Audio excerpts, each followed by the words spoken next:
Hey everyone, welcome to the channel. My name's Andrew, and I'm probably gonna make some people mad with this one, but I'm gonna look at Milwaukee versus Ryobi. Let's get into it. All right, so probably gonna ruffle some feathers with this one, but I'm going to go over why I would choose Milwaukee and why I would choose Ryobi to try to help you make decisions if you're looking at expanding your tool collection. My answer may surprise you though, so stick around to the end to see what I would suggest and what I currently do. So, no surprise if you've been on my channel, you know how much of a fan of red I am with the Milwaukee stuff. But what I really haven't gone over in detail is how many Ryobi tools I have, and Ryobi was really what kicked off my enjoyment of DIY projects. Ryobi is a fantastic tool company that you can get at Home Depot. They are very much pushing their limits, and they have been over the years. These are both older tools, still kicking, still would work fine if I didn't have these. But I'm gonna go over in different scenarios, which I would choose either Milwaukee or Ryobi. We'll have some fun shootouts. It's not gonna be fair since this is newer technology versus older, but we'll see if we can make it a little closer with the 12-volt stuff here. So let's jump into some comparisons between these, and let's have some fun with this. All right, so comparisons. So I have, in total, in terms of drilling and driving bits, or driving tools, sorry, I have these two, which you'll see. I have the M18 hammer drill, and then I also have a M12 ratchet and a M12 3/8 stubby. This is mainly for car stuff, but in terms of fastening lag bolts or carriage bolts, can't be beat. That thing's awesome. Now this is just standard drill, no hammer function. And this is, it says it's a P234G. So this is one of their older impact drivers. Right off the bat, when I upgraded from this set to Milwaukee, you can definitely tell a quality difference and an overall build quality difference. This is not the surge, but the actual impact noise is much quieter than this. Now, I have built decks and patio and sheds with this stuff as I have with this stuff. They will both get the job done, but what I will tell you, the Ryobi, I did have a hammer drill. Let me grab this because you'll find this funny. I built a hammock swing set out of these 6x6, had a 10-inch lag bolt that I drove and I pre-drilled, and I actually literally let the smoke out of the hammer drill from Ryobi that I had. Literally burned up. It was driving a 12-inch auger bit with the biggest Ryobi battery I had at the time, and it died. I mean, it literally, smoke came out of the vents back here. So what happened, I went and bought this and the hammer drill kit, and it didn't even break a sweat. It went right through it, did not feel any gear change, any stress on it, went right through it. So the hammer drill from Ryobi was actually newer. So I did this project about 3 years ago. That hammer drill was only 1 year old. This stuff is all around 3 years old as well. So I'll let you take that into your decision making. If you're going to be doing some heavier duty projects, you may want to make sure you read those reviews on Ryobi, check what their warranty policy is.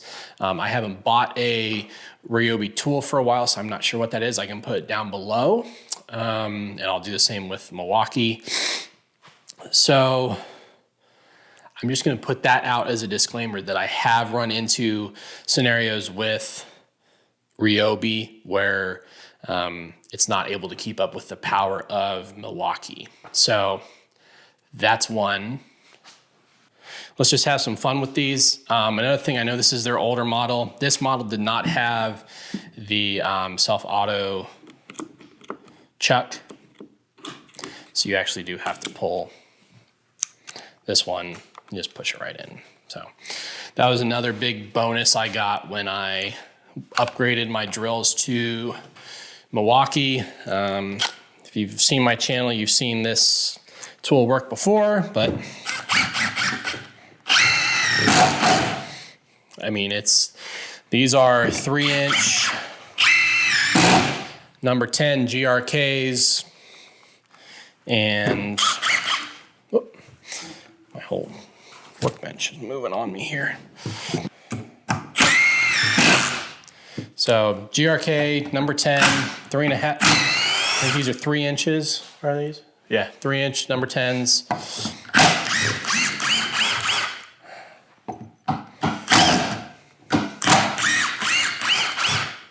It's like it's nothing. Now I want to show you the Ryobi. I haven't used this tool in quite a while.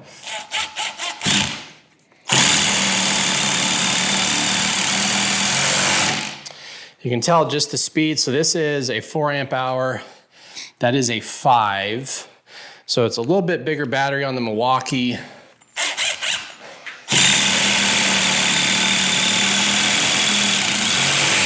Just overall though, speed and noise.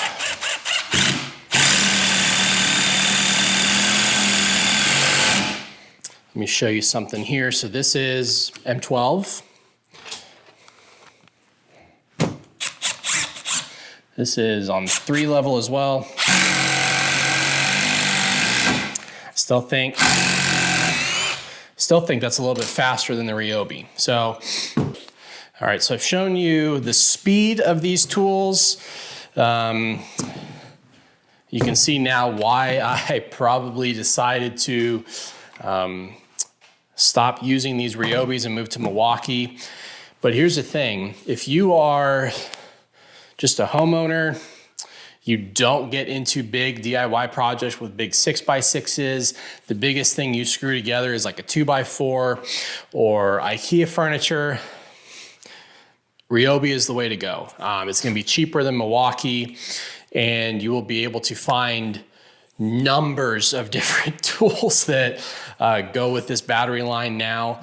And what's very interesting is I'm gonna show you kind of how my tool collecting has evolved. I still get new Ryobi products, but it's a little different than what you may think. So let me go ahead and I'm gonna pull these Milwaukees off, and I'm gonna show you my Ryobi collection.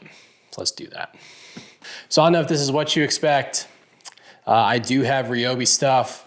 My opinion of Ryobi is that Ryobi is a very solid tool company.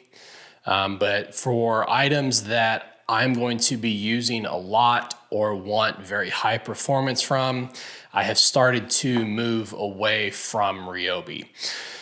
So I have an oscillating multi-tool, a grinder. This is where I've started to dabble more and more. I don't even know if we can call them tools. They're more lifestyle tools. They're floodlights, they're speakers. I have another floodlight down on the ground back there that's helping light this. And then I have an impact wrench.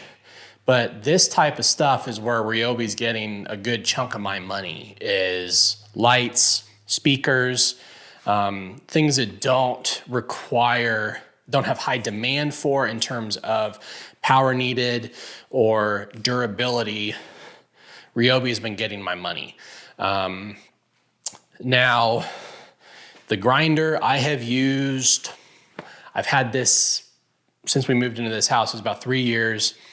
I can count on one hand how many times I've used this. And the multi-tool, this is the one that if I were to buy, I don't have a battery on it. If this is one that I were going to buy a Milwaukee replacement, it would be this guy first because these multi-tools are awesome. I've mentioned it in other videos. And then it would be followed by this impact wrench just because he has been ultimately replaced by something that is half his size, and the battery is only a 12 volt. So like I said, Ryobi still makes very nice stuff, but if you are wanting some higher quality tools, then I'm going to steer you towards Milwaukee versus Ryobi. Their new stuff that has come out has been getting some very, very nice reviews, but Milwaukee still seems to be the company that is, it's aimed at professionals and more serious DIYers, whereas Ryobi is your homeowner, your weekend warrior type of person. So that is my suggestion. Ryobi is great. Other than that one issue I had where I literally burned a drill motor up, I have really nothing bad to say about these. I've been happy with it. It's just I have found tools that are more capable, more powerful, and these are slowly starting to disappear. But hopefully that helps. I know it's kind of a weird thing because we're discussing two different categories of tools, but it's fun. And if you're looking for something that you're going to be using a lot and need dependability and your main tools, I would look at Milwaukee. If you're looking for just some filler pieces, then Ryobi is how I have done it. That could be something you do. You could go all Milwaukee, you could go all Ryobi, you could go all Flex, you could go all Festool if you've got the money. But I think for homeowners and DIYers, it seems like these are two of the three. It seems like we deal with Ryobi, Milwaukee, and DeWalt. Those seem to be the three pillars for homeowners in terms of tools. So this is my video of the two comparisons between Ryobi and Milwaukee. I hope this helps. If you guys have any questions or if I can help clarify, put those down in the comments below. But yeah, hopefully this will help you guys make a decision. Really can't go wrong, but hopefully this will point you if you're on the fence about something. Thank you guys for watching. Please don't forget to like and subscribe, and I'll see you in the next video. Hey, you made it to the end. Thanks for that. Please check out our other options for videos, and please don't forget to like and subscribe down below.